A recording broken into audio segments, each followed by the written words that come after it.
AG2R La Mondiale vous présente le Forum de la protection sociale et patrimoniale.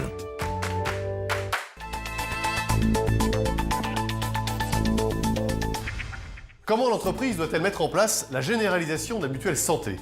Qui peut l'accompagner dans ces démarches? Pierre-Jean Mandran et Michel Lerrer nous éclairent sur le sujet. Donc l'accord interprofessionnel concerne l'ensemble des entreprises, y compris celles qui étaient exclues dans l'ancienne version sur la prévoyance santé.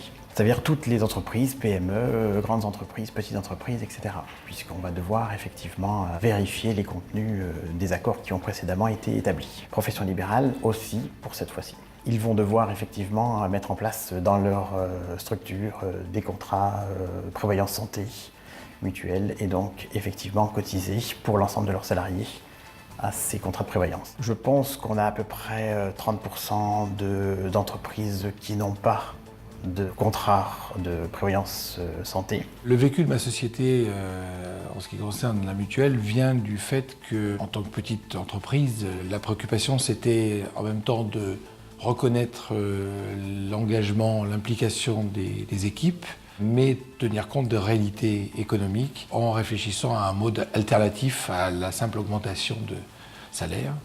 Et il m'est apparu tout naturellement que le fait que l'entreprise puisse aider et abonder une mutuelle pour le compte de ses salariés était une chose assez naturelle. Ça a été perçu avec beaucoup de reconnaissance. Donc il y a toute une partie de conseils sur les entreprises avec les contrats qui existent.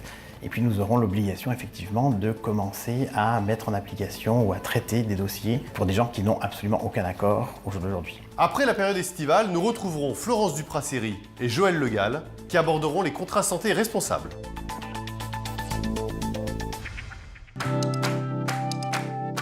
AG2R La Mondiale vous a présenté le Forum de la protection sociale et patrimoniale.